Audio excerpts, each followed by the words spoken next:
Hello and welcome to live post-debate analysis, double debate night. You could have a double debate night. Unfortunately, I'm here with Nicole, who's my date tonight on debate date night. No, that's Lucky great, you. but like it's not a date, you know? I'm texting my husband like, hey, you watching? Okay, we're going to go through analysis of both the presidential debate and the first matchup between Dave Reichert and Bob Ferguson. We'll keep it fun. We'll keep it light. I'm taking if you don't watch the regular show, I got my tea time cup. This was rough today. Thank you to, this isn't sponsored by the way, Sandstone Distillery in Tenino, Washington. It's going to help me drown my, we're going on vacation tomorrow. That's right. So it's going to help me drown my fears for the state. And just calm your nerves. Fears for the nation, a little Diet Coke in there. All right, so we're going to start with the presidential debate, which, okay, I think I have my general takeaway about both the debates is kind of the same. I think that both Kamala Harris and Dave Reichert started off rough, but I think that they got their groove in, and maybe ultimately both of them came off a little better. So I want to start with first just the presidential debate. We'll get it out of the way. We won't spend a ton of time on it, and then we'll get to the gubernatorial debate. What I learned before the debate tonight is they'd never met each other. I don't know if you guys knew that. I did not know that Kamala Harris and Donald Trump had never actually met. They'd been like in the same place, but they'd never met. And this whole movement with these national debates toward not having an audience makes the introduction so weird. So I just want to play the super awkward moment when they came out on stage and met each other for the first time. So let's now welcome the candidates to the stage. Vice President Kamala Harris and President Donald Trump.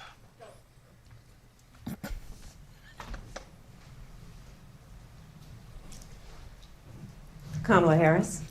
Up the debate. See you. Have fun. Thank you.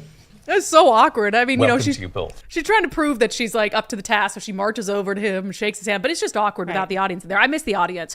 I will say, like I said, she was incredibly nervous out of the gate. And look, I don't blame anyone. There are some times, I don't think I've ever told you guys this, where I get like panic attacks. I started having panic attacks like 5 years ago after the riots, or 4 years ago in 2020. And sometimes, for whatever reason, even though I do this job every day, sometimes I get really freaking nervous just randomly. So I don't necessarily blame her. But she came out, I just want to play like the first question went to her on probably the worst topic for her, which is the economy and, you know, the track record and what's happening to Americans. You can tell how nervous she is. Here's a clip. Vice President Harris, you and President Trump were elected 4 years ago, and your opponent on the stage here tonight often asks his supporters, are you better off than you were 4 years ago? When it comes to the economy, do you believe Americans are better off than they were 4 years ago? So I was raised as a middle-class kid, and I am actually the only person on this stage who has a plan that is about lifting up the middle class and working people of America. I believe in the ambition, the aspirations, the dreams of the American people. And that is why I imagine and have actually a plan to build what I call an opportunity economy. Because here's the thing. We know that we have a shortage of homes and housing. And the cost of housing is too expensive for far too many people. Yeah. And so she goes on and on from there. But you see how nervous she is. Donald Trump's, he's done this before. He's just very calm. And I don't know, the advice I think Kamala Harris was given before this debate night is to look at Trump, just stare at him like you feel bad for him. Like he's a sad, lost little puppy or a special boy or something. And just look at him with pity. Because did you notice her facial expressions? They were absolutely wild. It was like, oh, poor child, which I thought was off-putting because Donald Trump is just looking ahead. He's just kind of calm and stoic. So I don't like that. And it didn't come across as authentic. And she'd like put her hand on her chin. Yeah. And sort of, tell me more, right, Mr. Trump. Sort of laugh at him and raise her eyebrows and look at him with these sad puppy eyes. So I don't know who gave her that advice. I thought it was horrible advice. Again, we're just going to breeze through a couple of the national things because I think it plays into the gubernatorial debate a little bit. I saw some similarities in the messaging of like, who is the real change agent, right? So I thought a good moment for former President Donald Trump is he hit her on her flip-flopping on just about everything, like the border issue. And policies like they have, I don't say her because she has no policy. Everything that she believed 3 years ago and 4 years ago is out the window. She's going to my philosophy now. In fact, I was going to send her a MAGA hat. She's gone to my philosophy. But if she ever got elected, she'd change it. Yeah, I like that moment. But then it was, as I said, I think Kamala Harris started off really nervous.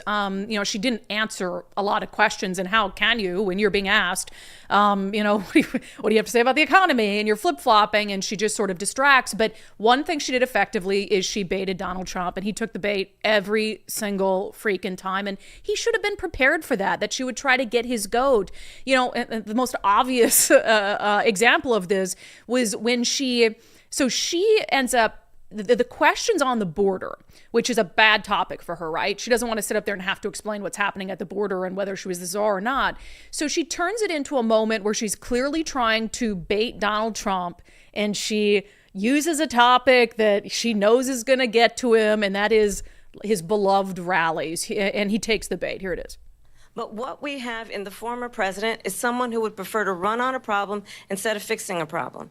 And I'll tell you something, he's going to talk about immigration a lot tonight, even when it's not the subject that is being raised. And I'm going to actually do something really unusual, and I'm going to invite you to attend one of Donald Trump's rallies, because it's a really interesting thing to watch. You will see during the course of his rallies, he talks about fictional characters like Hannibal Lecter. He will talk about windmills cause cancer. And what you will also notice is that people start leaving his rallies early out of exhaustion and boredom. Oh, no. And I will tell you, the one thing you will not hear him talk about is you. You will not hear him talk about your needs, your dreams, and your desires. And I'll tell you, I believe you deserve a president who actually puts you first. And I pledge to you that I will. Vice President Harris, thank you. President Trump, on that point, I want to get your response. Well, I would like to respond. Let me just ask, though, why did you try to kill that bill, and successfully so? That would have put thousands of additional agents and officers on the border. First, let me respond as to the rallies. Please she don't. said people start leaving. People don't go to her rallies. There's no reason to go. And the people that do go, she's bussing them in and paying them to be there, and then showing them in a different light. So she can't talk about that. People don't leave my rallies. We have the biggest rallies, the most incredible rallies in the history of politics. That's because people want to take their country back. Our country is being lost. We're a failing nation. And it happened 3.5 years ago. And what's going on here, you're going to end up in World War III, just to go into another subject. What they have done to our country by allowing these millions and millions of people to come into our country, and look at what's happening to the towns all over the United States. And a lot of towns don't want to talk. It's not going to be Aurora or Springfield. A lot of towns don't want to talk about it because they're so embarrassed by it. In Springfield, they're eating the dogs, the people that came in. They're eating the cats. They're eating the pets of the people that live there. And this is what's happening in our country, and it's a shame. As far as rallies are concerned, as far as the reason they go is they like what I say. They want to bring our country back. Okay. Look, and then, so a couple things there. The thing that she did effectively is she goaded him into talking about his rallies and how great they are instead of focusing on the question, which is the border issue. He wins on that all day long on policy. And so it's just, he falls right into the trap. And then he got into honestly, I like that he brought up the dogs and cats thing. David Muir immediately snapped back, that's not true. Or the mayor says that's not true. I know. The ABC moderators were consistently, immediately fact-checking Donald Trump, and then let Kamala Harris get away with just like she resurrected the long ago disproven lie that Donald Trump said there was very fine people, referring to like the neo-Nazis in Charlottesville. And there was another, I think it was in the same answer. What was the other lie that, the bloodbath line, that there'll be a bloodbath if he loses. So Trump ended up jumping in and correcting her and saying that's not true. But the moderators, it's like the questions they would ask is like, Vice President Harris, former President Donald Trump tried to destroy our democracy. What do you think about that? It's like, okay, just toss it up there for her. I mean, they did try to get, they asked her a question about, you flopped on this, you flipped on that, you flopped on that. What do you have to say? She didn't answer it. And then they didn't follow up and say, well, you didn't answer our question. One thing I thought was weird on the abortion issue, this is going to come into play as we talk about the gubernatorial debate coming up next. Abortion, obviously, Democrats are going to try to hammer that issue home. It was asked about a lot during the presidential debate. One moment I thought was just weird of Donald Trump to do is he did undercut his running mate, J.D. Vance, because there's this issue of would Trump sign a national abortion ban? I mean, the answer is no, right? I don't know why he wouldn't just give them a definitive answer and say, well, I'm not going to do that. He kept saying, I won't have to, if the question kept being, if a national abortion ban comes to your desk, will you veto it? He's like, well, it won't come to my desk. I don't have to do that. So it's like, okay, just say no. Because J.D. Vance did an interview where he said, yeah, Donald Trump would, in no uncertain terms, veto a national abortion ban. But Trump threw him out of the bus during this debate. Here's the clip. But if I could just get a yes or no, because your running mate, J.D. Vance, has said that you would veto it if it did come to your desk. Well, I didn't discuss it with J.D. In all fairness, J.D., and I don't mind if he has a certain view, but I think he was speaking for me, but I really didn't. Look, we don't have to discuss it because she'd never be able to get it, just like she couldn't get student loans. They couldn't get student loans. They didn't even come close to getting student loans.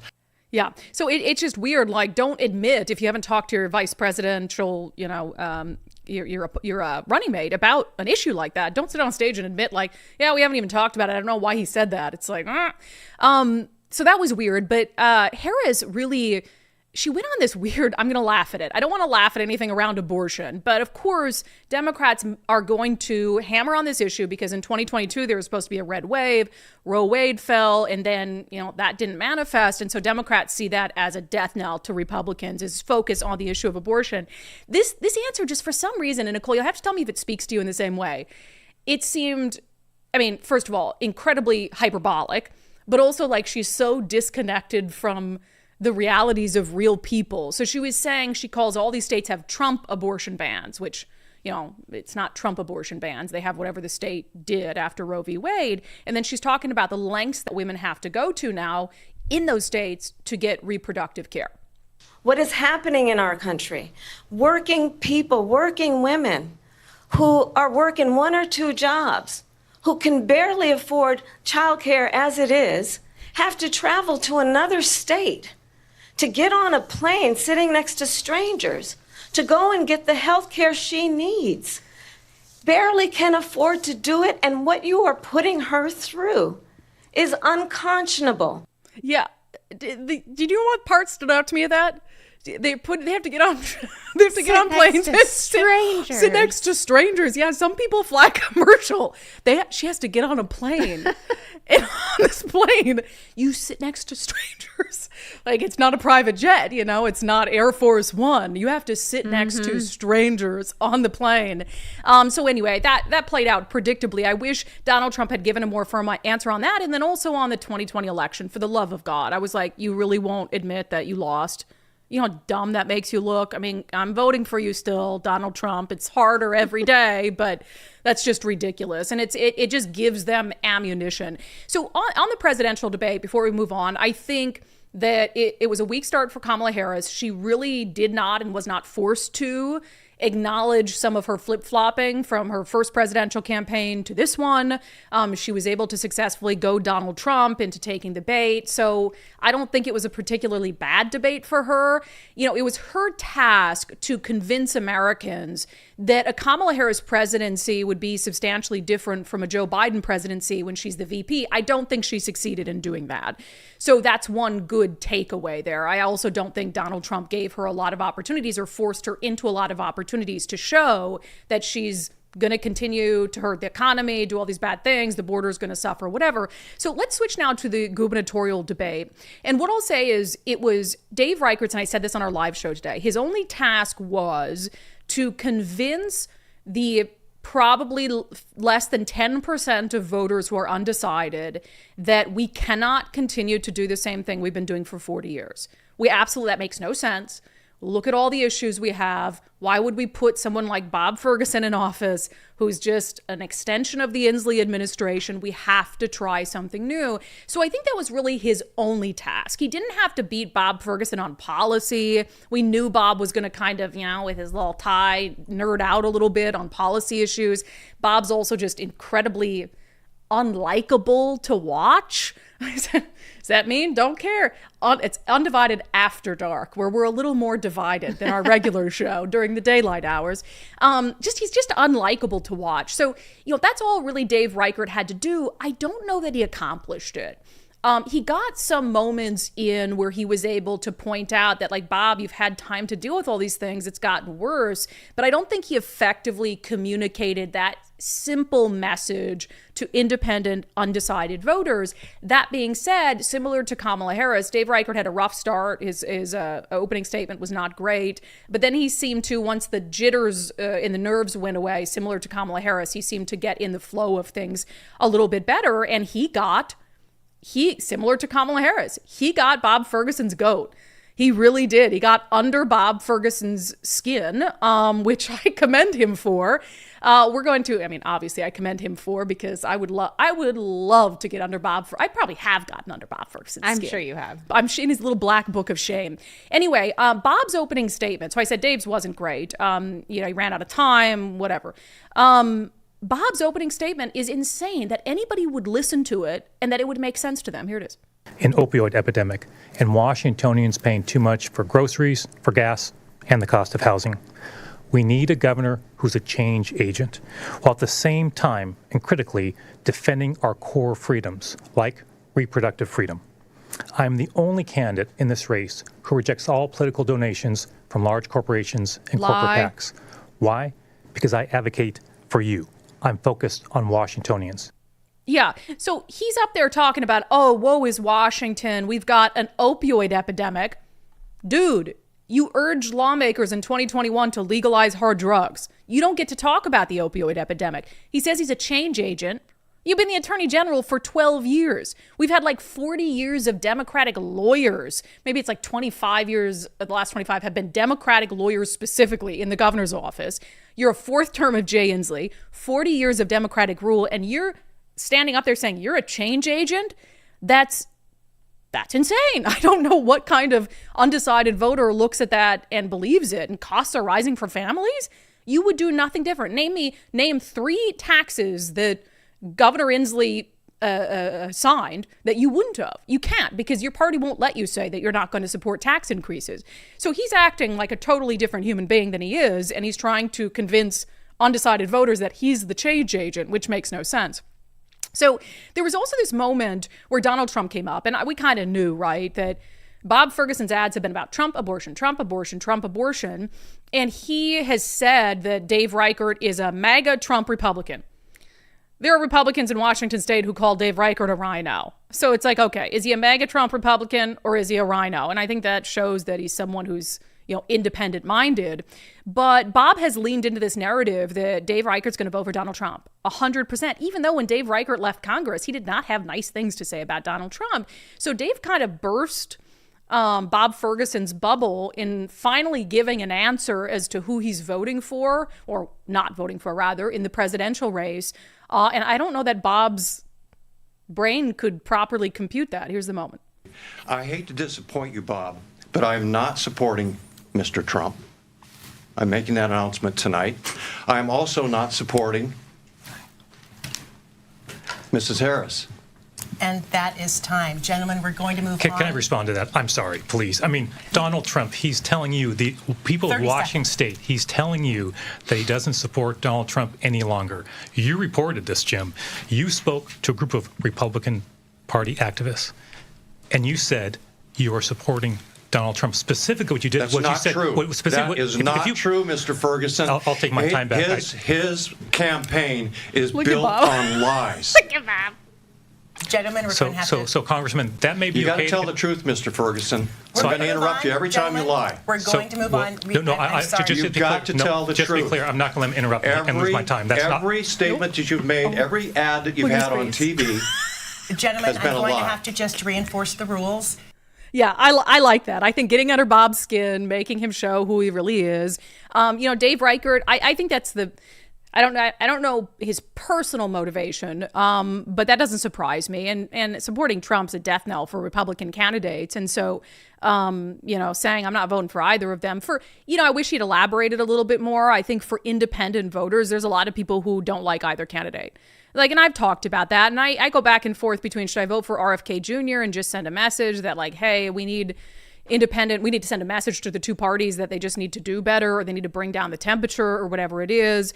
So I hope, I don't think it will, but I hope that takes away one of Bob Ferguson's key lines of attack so that we can focus on the actual issues.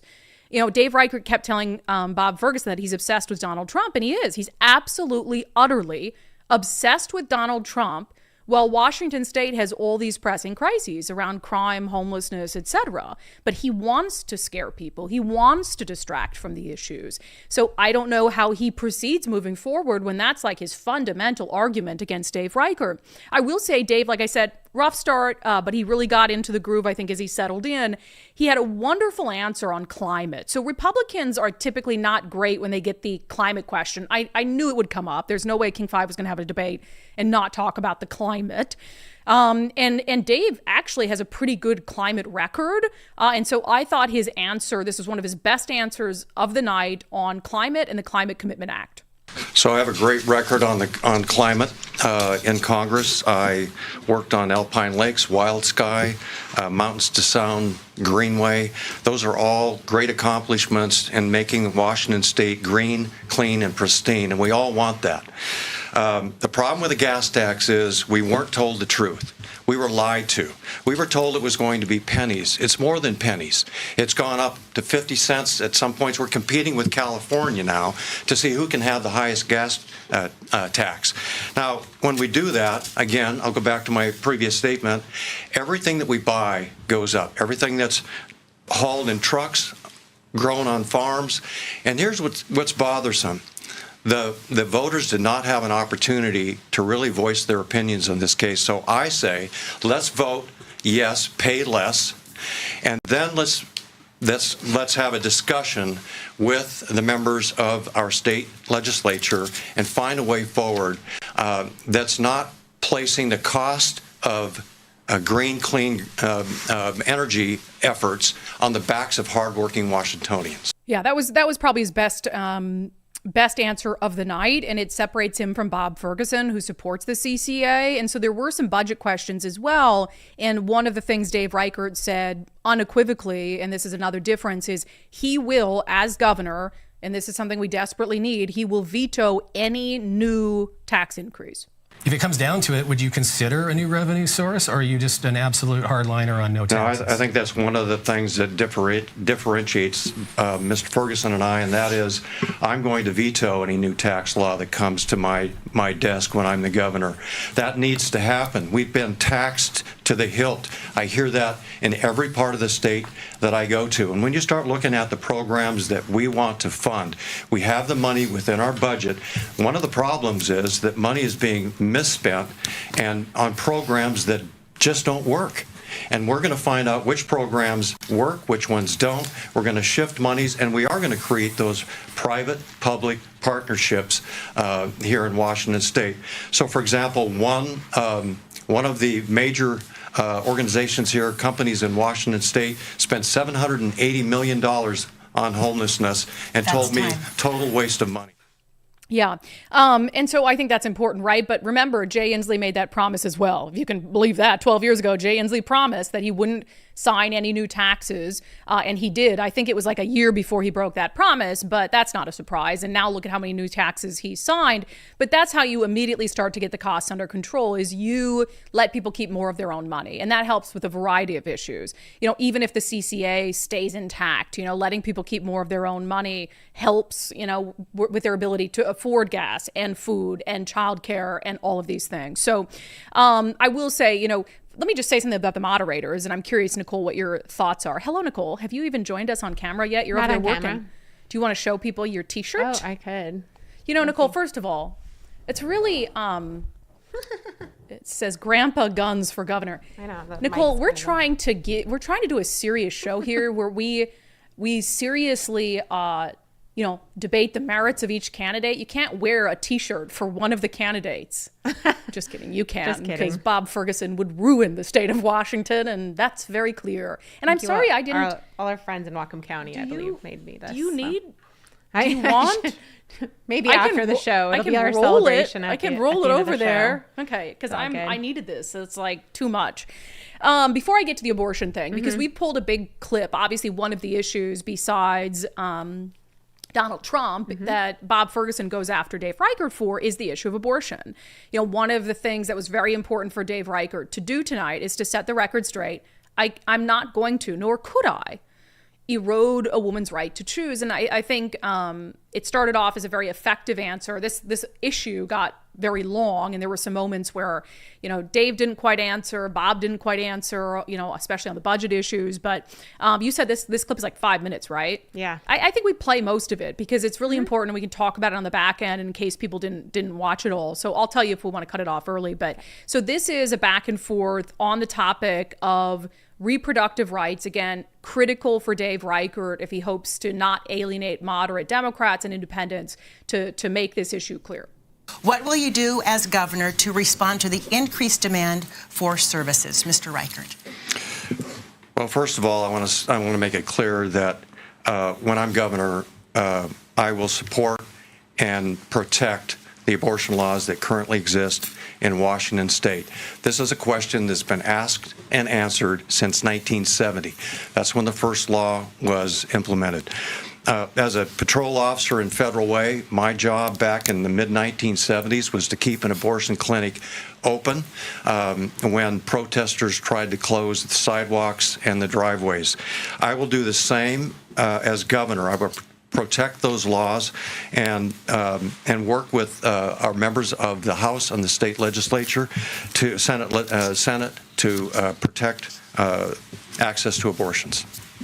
The question was, what will you do as governor to respond to the increased demand for services and the 1 week delay that women are now experiencing because of the influx of out-of-state patients?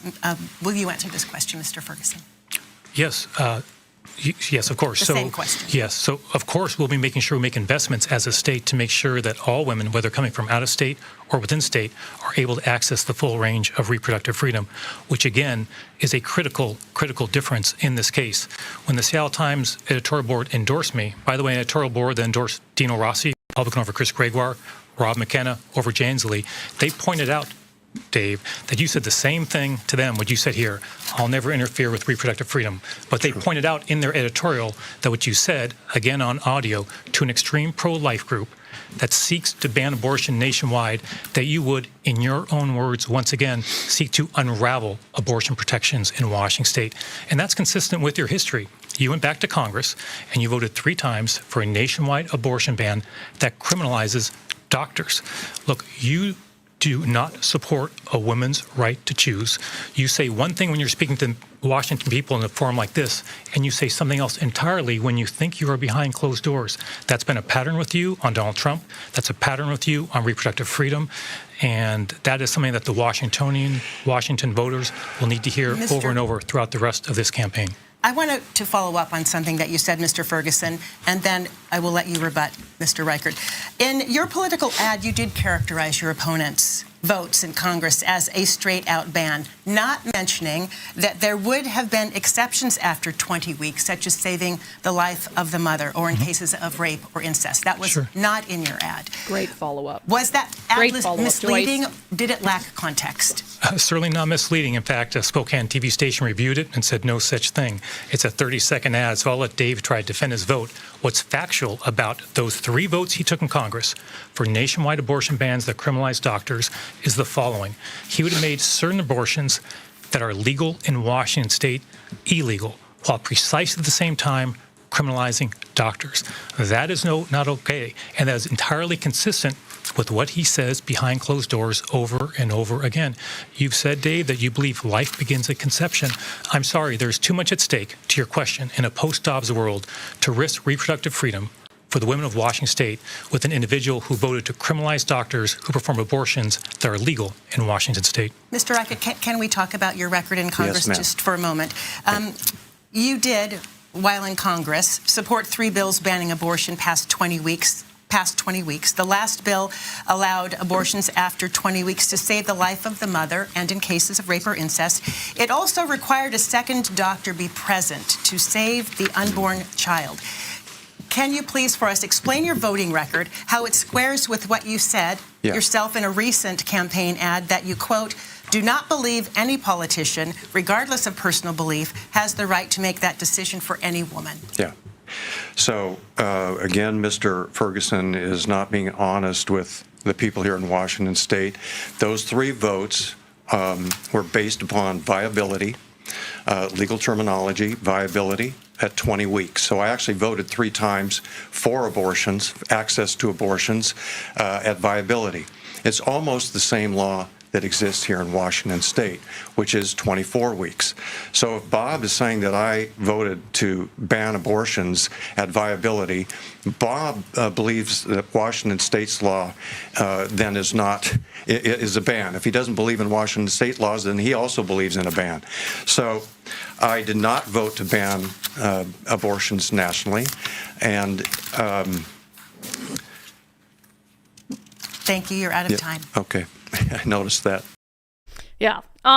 He had a little trouble with the clock at certain moments, but that's a good point. And we've said that on the show, which is that the bans he voted for were access up to the point of basically fetal viability, which is Washington State's law already. So if Bob's calling that extreme, he's calling his own view in the state's abortion protections, which are some of the most liberal in the nation, he's calling those extremes. That doesn't make an awful lot of sense. But, overall, and I'm curious kind of your guys' thoughts, and we'll read some of the comments as well. Like I said, I think in the presidential debate, Kamala Harris, her big task was to convince people that she would be a fundamentally different president than the last 3 years, or than who she was when she ran in 2019 for president, which was very far to the left, advocating for things like ending ending ICE detention, paying for, yes, she said this, paying for transition surgeries for illegal immigrants who are in ICE detention. I don't think she successfully did that. I mean, she definitely got under Donald Trump's skin. He's had much better nights, so that's probably a success for her. And in terms of this debate, I think Dave Reichert was shaky at the beginning. He had some really good answers that Bob Ferguson was not expecting. And I honestly think I'm shocked Bob Ferguson did not debate better. So when you look at someone like Bob Ferguson, I thought, well, there's no real way that Dave Reichert can beat him in a debate, but he can beat him in a likability contest. He can beat him in messaging to independent voters. I actually think Bob Ferguson was a much weaker debater than I anticipated. He got flustered more than I thought he would, because this is someone who, he's law school graduate. He's worked in courtrooms. He's been under high stress situations. He's like a master debater, one would say. And nothing again. I told that joke twice today, and I got no laughs from you. Like, is the 8th grade joke not resonating right with over you? my head in the moment. So he wasn't as good as I thought he would be, honestly. Yeah.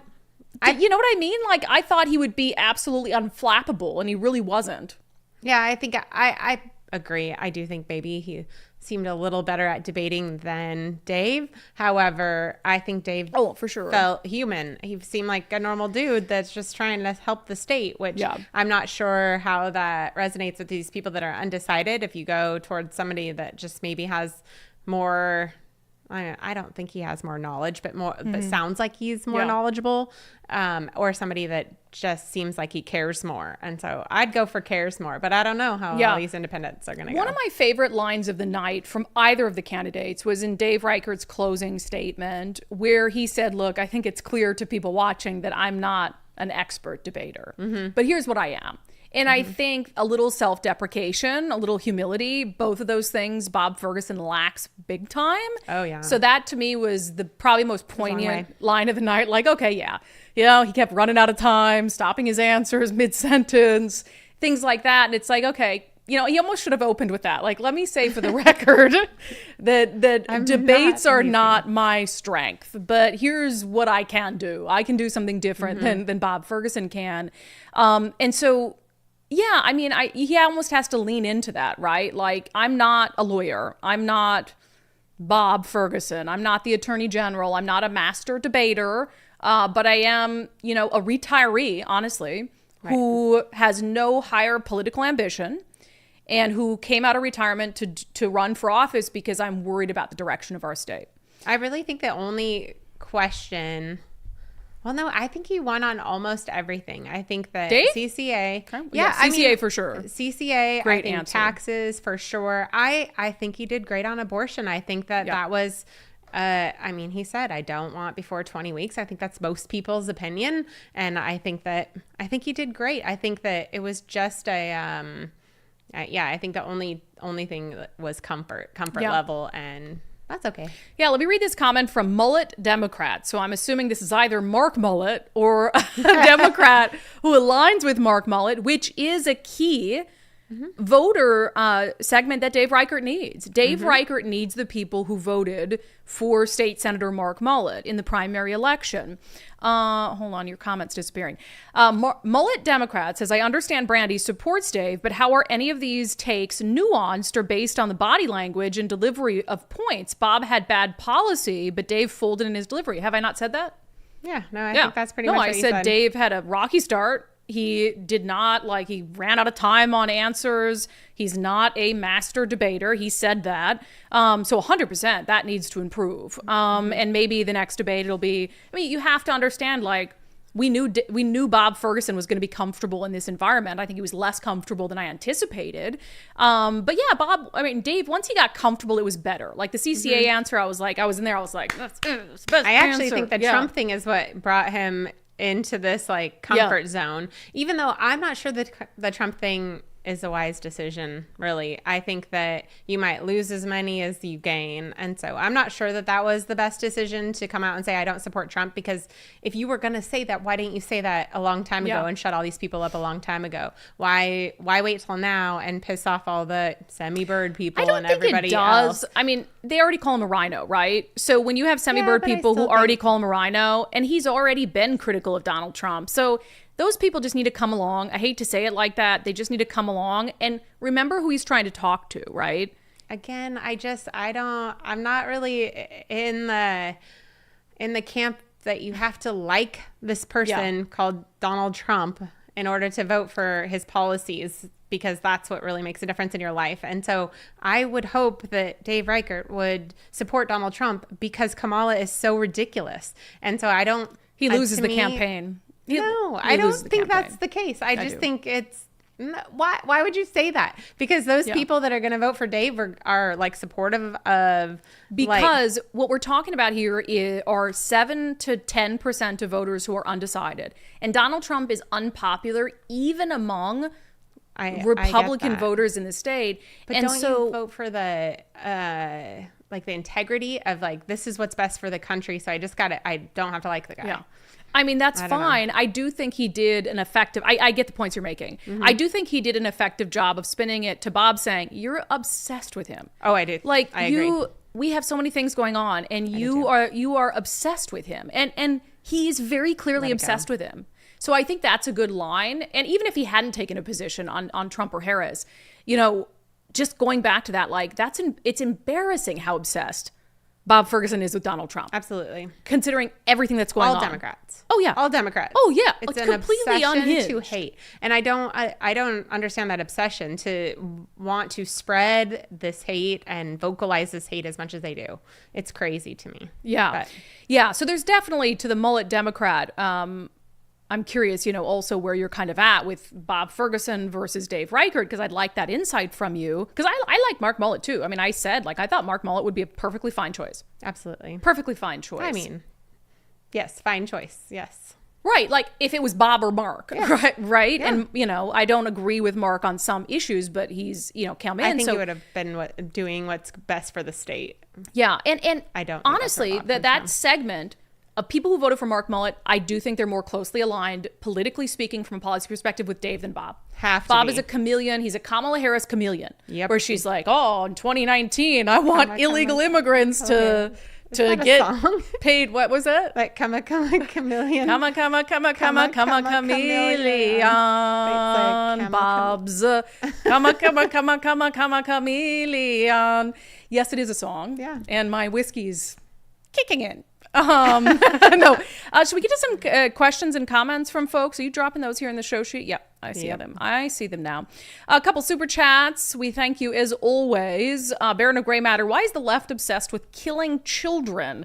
That's a loaded super chat. Yep. Look, I'm pro-choice. You guys know that. I'm pro-choice, but also like, you know, pro the ability of people to make informed decisions about when to start a family. It's not that I am pro-abortion and I want people out there just like the people who shout their abortion. No, I want the government out of our business. Every medical procedure in the world has like reasonable restrictions on it. So yeah, without the government having some sort of law, right? And so that's what I want for this. I like abortion with the states because then you can, if it's really like your make or break issue, you can go to a state that more closely aligns with your beliefs. Mike Berto with $10 super chat. Super chat for Brandi having an adult beverage, pretty much a requirement for tonight. I just feel bad I left Nicole over there like high and dry, literally high and dry. Right. I need to focus. I got buttons to push over here. Okay, you look focused. I didn't know if something happened.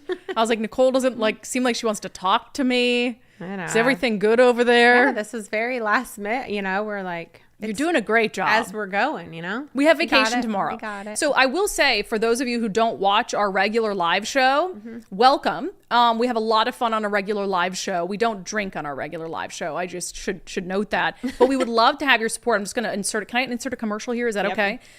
We do 5 shows a week. We do 4 live shows. We do a Sunday interview show, and we do like virtually no marketing for it. So if you're watching for the first time, we cover a lot of Washington state politics, Seattle politics. We dabble in some national politics, and we would absolutely, wrong graphic, but that's okay. We would, because I made her change it. We'd absolutely love to have your support. We do this show full time. It's our full-time job because subscribers pay $5 a month for the show. So if you're interested in supporting our show, you can do that for just $5 a month. You can sign up at undividedpod.com, undividedpod.com. We would love to have you to join us for our regular live shows. You don't even have to watch live. We always post them after the fact, but we do 4 shows a week for non-subscribers, 5 shows a week for subscribers.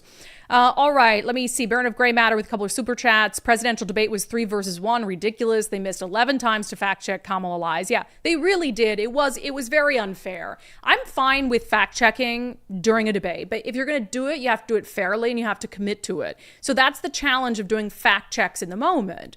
Is like, do you have the knowledge at your disposal to fact check both candidates? They clearly were prepared for some things Donald Trump was going to say. They weren't as prepared, or maybe chose to not be as prepared with Kamala Harris. And they really did lob her some softballs like January 6th. And, you know, they know what she's going to say about that. D, is this RD? Yeah. Yes, D, it is. Aren't you getting married right now? Yes, he's supposed to be. D, why are you on our live stream? D is on Daryl's on vacation. He's on the East Coast getting married. I forbid you from being on the live stream right now. Leave immediately and hang out with, I'm not going to say her name. I won't put her name out there into the ether. Hang out with the love of your life. But I'll read your comment. If I knew nothing and watched the debate, I'd vote for Bob. Just saying. Of course, I'm informed, but he looked way better than Dave. Yeah, he was much more comfortable. That's for sure. Sergeant Pickles, seeing reactions to the debate from my non-political friends on X, we are so screwed. They bought Kamala's nonsense hook, line, and sinker. Jennifer Dunn, I'm sure to be in that book too. I got such joy getting under Bob's skin. Oh, I bet. And you know, that's funny because the little black book is definitely real. You can see that on his face. He looks like a guy, Bob Ferguson, who would have a little black book of grudges. Oh, Does he not? Oh, yeah. You know I'm in it. Oh, I guarantee you know you're I'm in it. I would cherish an opportunity to debate Bob Ferguson. Maybe just for fun. I wish that got out. Maybe there. just for fun. I saw your chess challenge that look I thought was a little risky considering it involves my career as I'm well. Sorry. I know he wouldn't. So I put out in addition to being a master debater, Bob is also a master chess player, right? And he's like very proud of it. I have been playing chess since I was 5 years old. Now, I don't know if I'm a master. I haven't participated in any tournaments, but I think I'm very good. I might be like the Queen's Gambit good. I don't know. Maybe I'm a prodigy. Maybe we should test it before and it was never tested. No, I feel confident. So I tweeted out, I said, here's the deal. I'll play Bob Ferguson 1 game of chess. If he wins, the show is over and I never speak another word about him. Mm-hmm. If I win, he has to drop out of the race for governor. Now I understand why I should run that past you first. Should have thought of you. He has this, his campaign doesn't like to acknowledge us at all anymore, so it's all right. They don't acknowledge our existence. Let me see. Robert Greer, I think Dave just showed up as a human. Ferguson wanted to say how many times he sued the Trump administration. Yeah.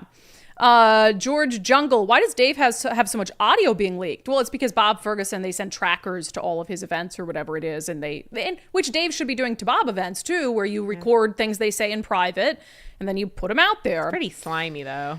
It is slimy, but politics is slimy. Amanda Chang, anyone else get Trump vibes from Ferguson? The way he was tooting his own horn irritated me. Toot toot. Yeah. I mean, he's just unlikable to the core. Truly unlikable to the core. I absolutely agree. Do you want to listen to him for 4 years plus? I don't think we will. I think we'll tune him out. Well, we're not going to because he's going to lose, but... Well, I mean, we would.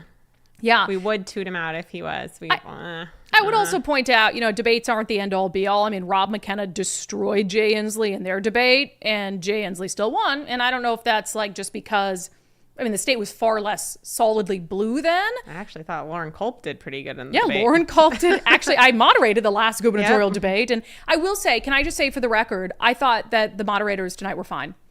Yeah. I was a little mean. I was preemptively mean to King 5 and Seattle Times. However, maybe that urged them to be fair. Oh, yeah. What did you say that they were gonna do? Maybe preemptive criticism. Well, the issue is King 5 is one of the most liberal outlets in the state. And the Seattle Times has been carrying Bob Ferguson's water on the campaign trail. Right. But I actually thought Jim Brunner, he called Bob Ferguson out for doing nothing on crime. And all of a sudden he's the public safety candidate. And then Joyce Taylor during that abortion question said to Bob, aren't your ads kind of misleading? I mean, and I'm so glad she said that because that means a lot coming from her on King 5. It's important to hear that. Yeah. So here it is. That was very Donald Trump. Here it is. Okay. I apologize. I thought you did a great job.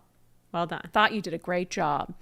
All right. I'll read a couple more. Anna Burt, I feel like the gubernatorial debate should be longer. There was a lot more to unpack. Hour wasn't long enough. I agree. Having done gubernatorial debates from a moderator's perspective, it really flies by.